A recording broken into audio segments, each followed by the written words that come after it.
आज बात कंप्यूटिंग के उन अनसुने नायकों की जिनका इतिहास अक्सर भुला दिया जाता है।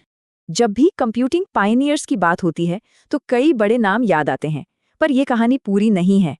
हमारा सफर शुरू होता है 1840 के दशक से, सिलिकॉन से नहीं बल्कि स्टीम और एक विजनरी सोच से।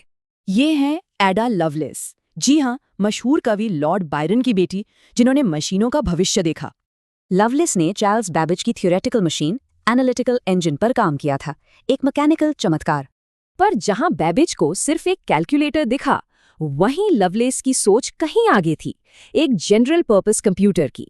उन्होंने इसे पोएटिकल साइंस कहा, मतलब लॉजिक और कल्पना का एक खूबसूरत मेल। और अपने नोट्स में उन्होंने दुनिया का पहला कंप्यूटर प्रोग्राम पब्लिश किया। वाकई कमाल है। अब 100 साल आगे बढ़ते हैं। कंप्यूटिंग इलेक्ट्रिक तो हो गई, पर एक नई दीवार सामने खड़ी थी, कॉम्प्लेक्सिटी।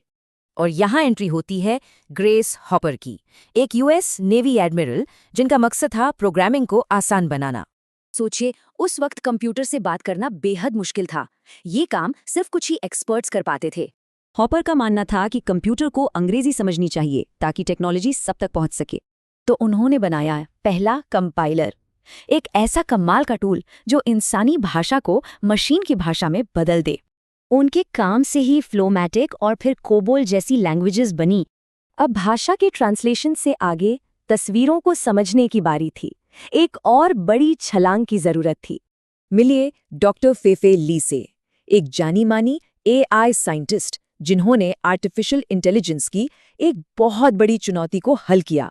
कंप्यूटर हिसाब किताब तो कर लेते थे, पर हमारी इस दुनिया को देख और समझ कैसे सकते थे?